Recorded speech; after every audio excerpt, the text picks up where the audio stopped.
Hey guys, what's up? So with this ongoing situation being the case that um, the virus that everyone's having to stay inside, I thought I'd do a few of these anime quizzes just to keep some sense of normality and just some kind of entertainment. I know for the UK where I'm based, we've just had a confirmation that our version of lockdown is for a minimum of another 3 weeks. Which is what it is. And we've also been told that potentially there could be about six waves of the virus itself, which means we might have six peaks to the virus, which potentially means we're going to be in lockdown maybe until next year. But what can you do? So most of these questions are going to be based on the Football Frontier International. I decided for this one to kind of focus on that because, more specifically, in the first version I made, it was looking at the first series. The first question is, what is the most powerful shot used by the Italian team in the Football Frontier International? And this was a team that Inazuma Japan faced in the finals tournament. They were an incredibly powerful team.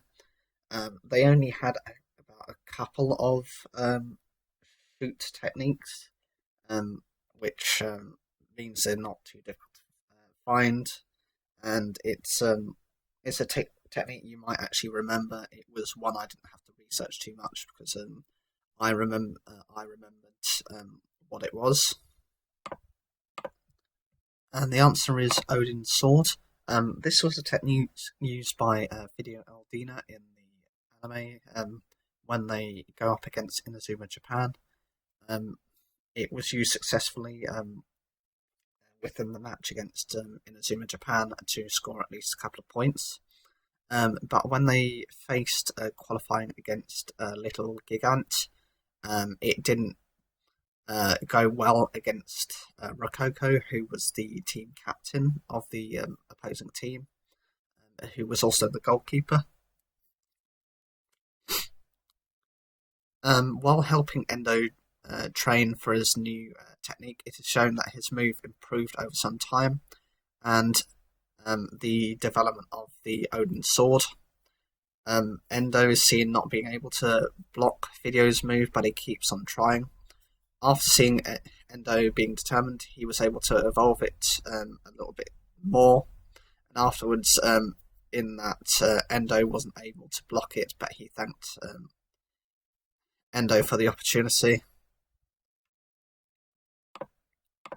There was a hint towards him being able to use a shoot technique within the match against the fake Italian team that Ray Dark was using when Inazuma Japan were helping out. I think it was four members. It was Endo, it was Callum, Kido, and David. I think those were the four who were helping out. This is when they struggled to develop their Emperor Penguin number 3 together.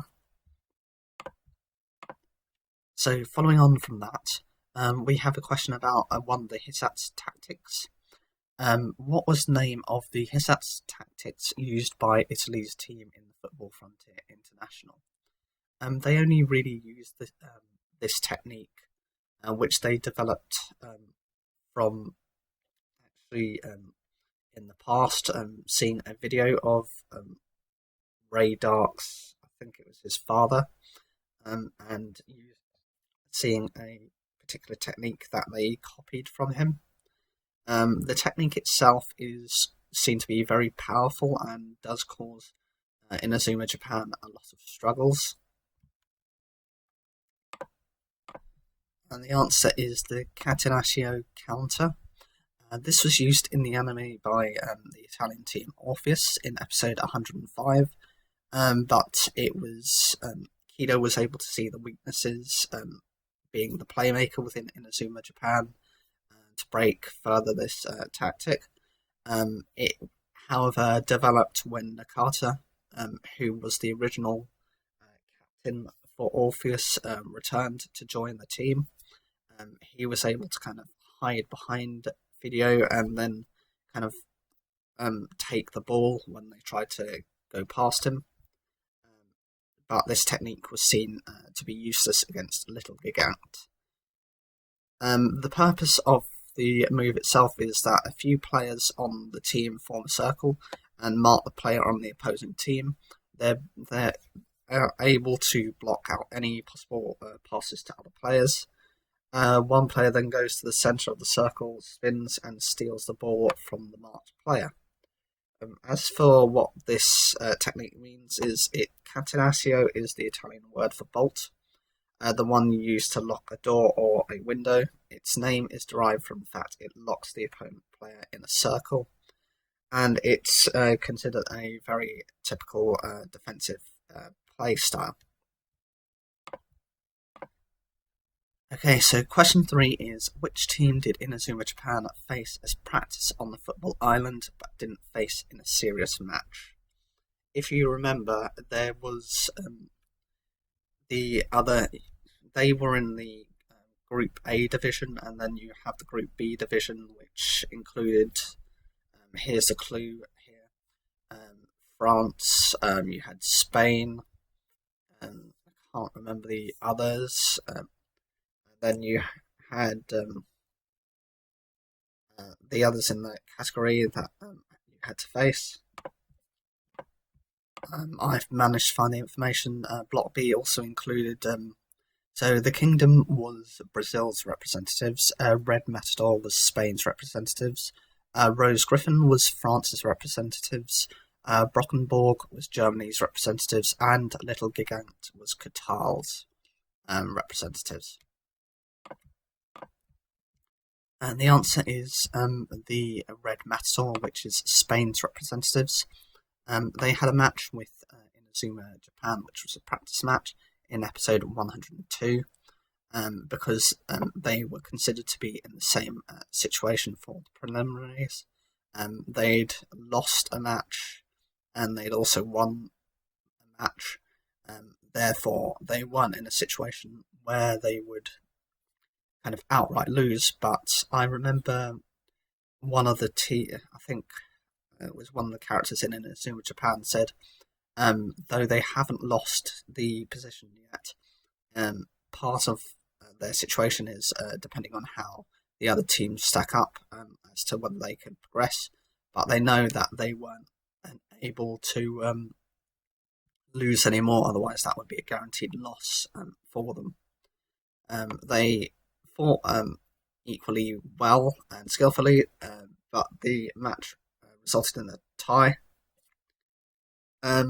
Whereas Inazuma Japan were able to then win their matches, Red Matador was seen losing against Germany's Brockenborg and were therefore eliminated from the Football Frontier International. As it was, Red Matador ended up as the third position in Block B of the tournament. Matador is Spanish for killer and is a term used for bullfighting, and it's Matador is also a reference to Spain's culture. Red is a reference to Spain's national football team. They're also nicknamed La Furia Roja, which is the Red Fury.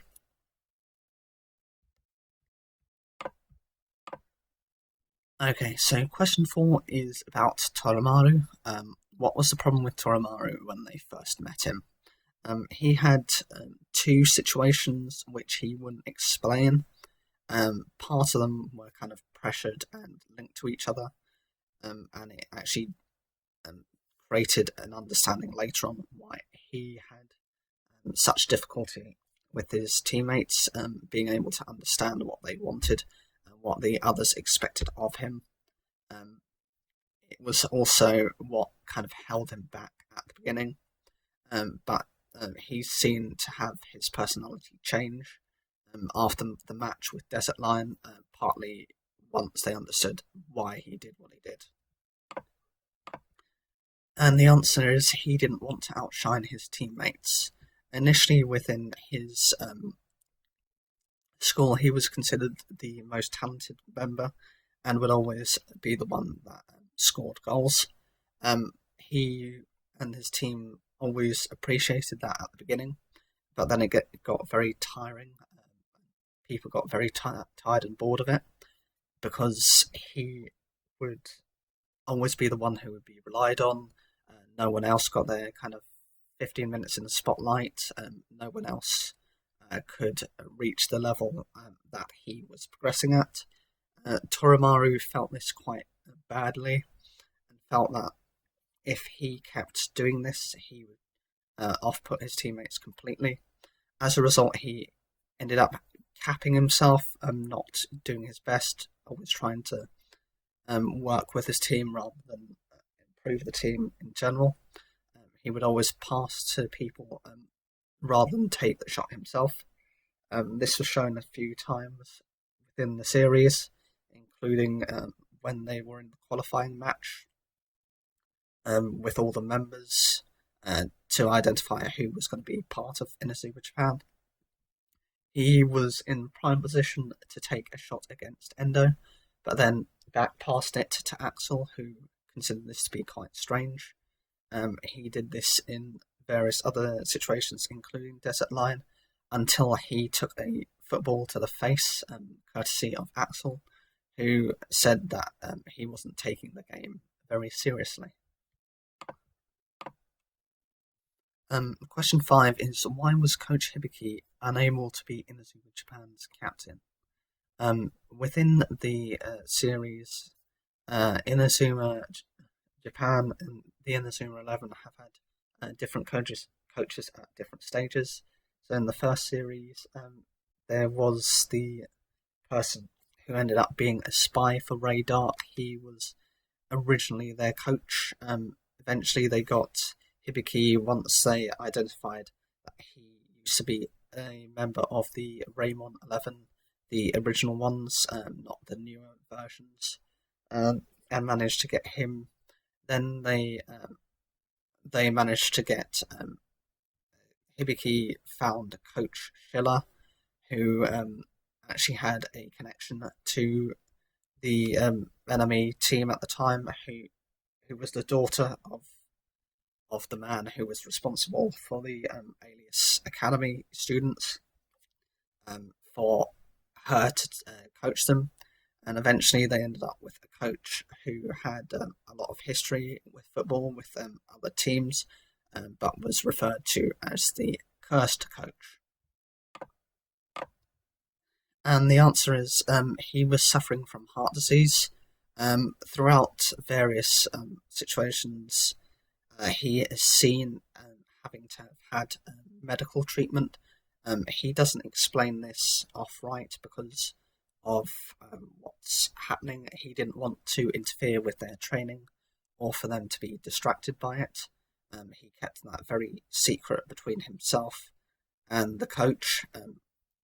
The only time I remember this having any sort of kind of impact was the initial announcement, and he also had to get Endo to help Tobitaka with his training because he wasn't able to provide it at the time. He'd been suffering quite badly, and so that was kind of passed on to Endo. He does end up coaching, I think it is the final match, which was the one against Qatar's Little Gigant, and he's whilst he wasn't present at the matches, we can see him in various shots, I think including the match against Italy, viewing the match. So even if he wasn't there in person, he was there in spirit. Okay, so question 6 is to do with the Asian tournament. What was the name of the final team in Inazuma Japan that faced in the Asian tournament? I've already mentioned one of them, so it's not actually that one. But I think they faced 3 teams to get to the final. Well, to pass the Asian tournament into the next tournament to qualify for the World tournament for the Football Frontier International. And the answer is South Korea's national team, which is Fire Dragon. They were a powerful team with 3 members that they'd seen before. These were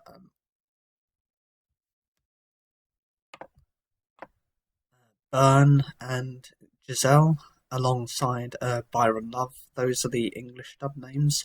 And the captain, who is on the far right of the screen, the one in the black hair with the goggles. His name is Choi Chang-soo. They used a hissatsu tactics known as perfect zone press, which had the members kind of run around the opponents, blocking what would be the receiver of the football, the person who had the football, making a kind of spiral where if they tried just kicking the ball into the spiral, the ball would end up on the opponent's team, with one of their members kicking it to each other, and then would then take possession of the ball. In contrast, if they tried to go through the perfect zone press, what would happen is they would either get the ball stolen from them and get knocked backwards, or in one of the cases they actually, I think it was Sean Frost, who went into one of the other players and they actually injured each other. It was considered quite a difficult match. They had to use a technique that Kido came up with, called Root of Sky.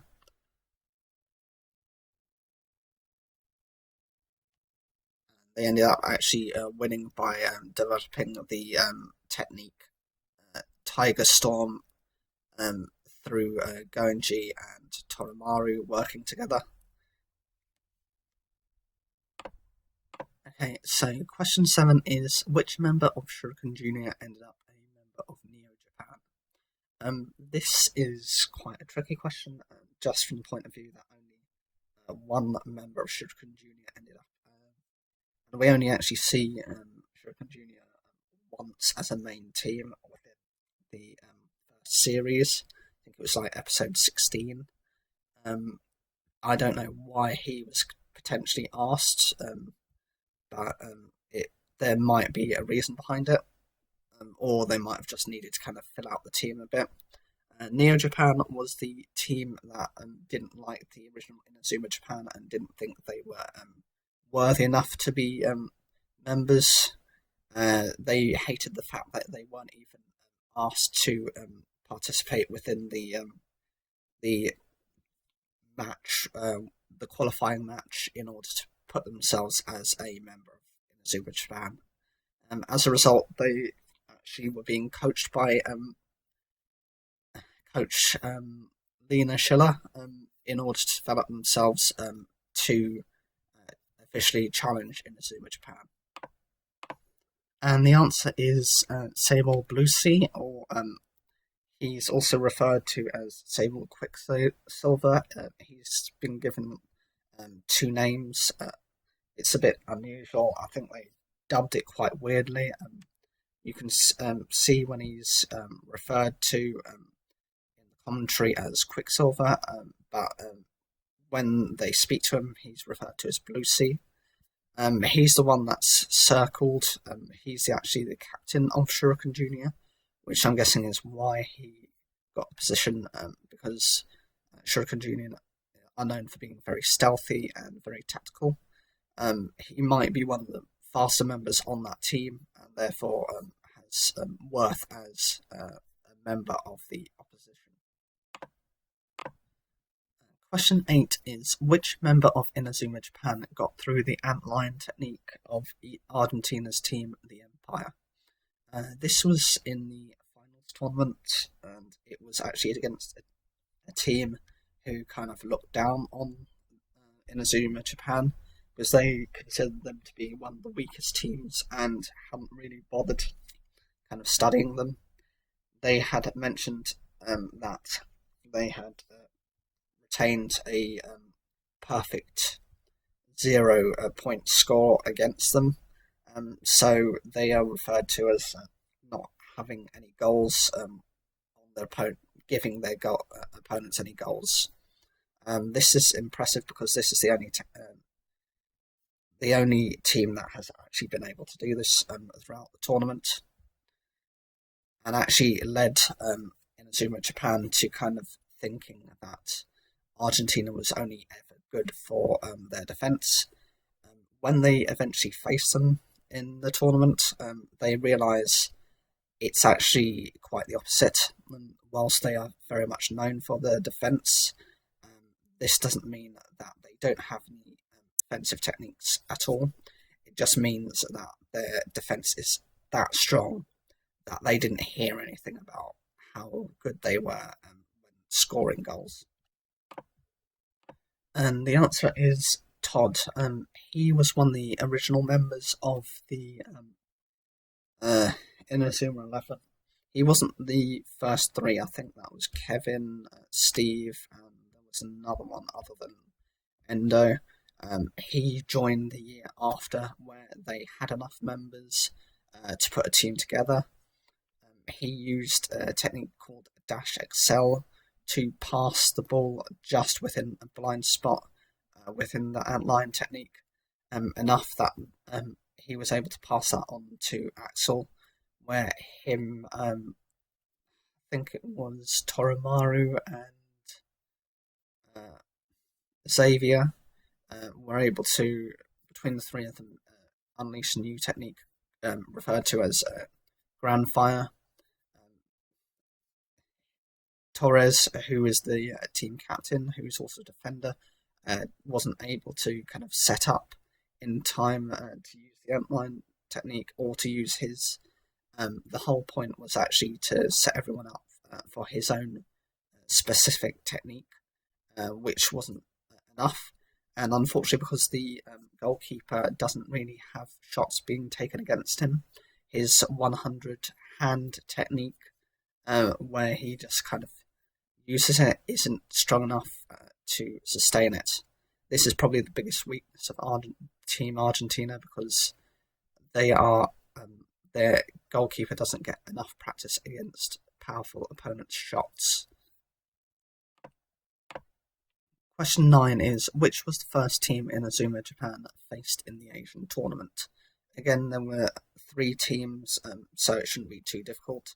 I've already mentioned 2 of them in this quiz alone. And the answer is Big Waves.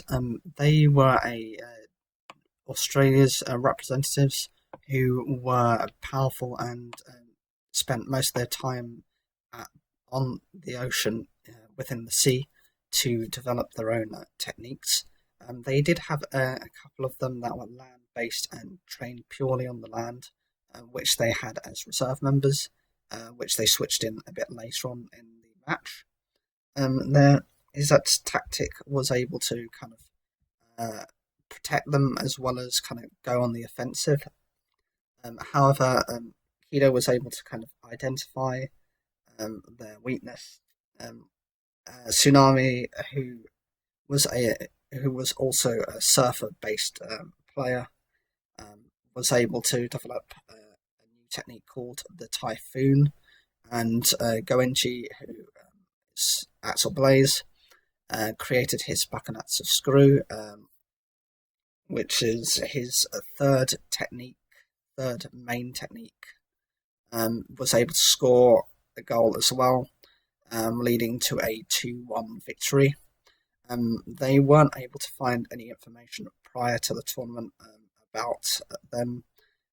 All they could find was a couple of videos of them having fun by the sea. Partly this is because they didn't want to reveal any of their tactics ahead of time. And the other aspect is because they just couldn't find the information. And question 10 is linked to a previous question that I asked before. Why did Toramaru have to live outside the main football accommodation? This is something that they were very curious about, because unlike all the other members, he was the only one who was travelling from a place to train, whereas all the others were living at the site, which was at the school, which meant when they were able to eat, they were able to also immediately get on to their training. However, he had to kind of run daily and would often be seen being slightly late, if not a bit later. And the answer to that is his mum was seen to be ill. And he had the responsibility of looking after the restaurant. The members were quite curious about Toramaru and kind of wanting to see what was happening with him. Therefore, one day they actually kind of followed him as he was walking home. As he was running home, I think it was Cecilia who followed initially, and then got in touch with them to say, look, he's at this place. They were walking. Endo initially didn't want to do this. He thought this was quite concerning, that they were kind of almost spying on him. However, Axel convinced him, saying that he wanted to actually just know more about him so he could understand him better.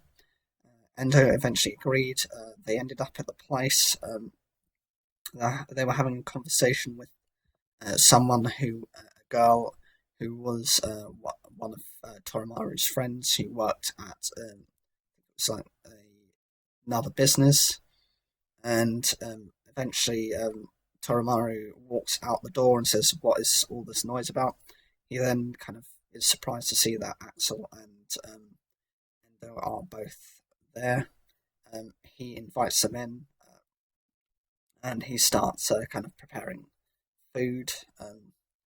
Endo takes one of his deliveries, but he takes it without actually knowing where it's going, so he has to come back in an embarrassing manner, just say, "Look, where is this going?"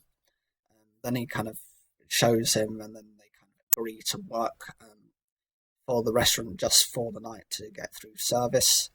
They can see how happy Toramaru is whilst in the restaurant, and they explain that his mum's ill and that she's not in a situation where they can kind of do anything about it. So what did you guys think of the quiz? Was there anything you learnt about it, or was there anything you found interesting?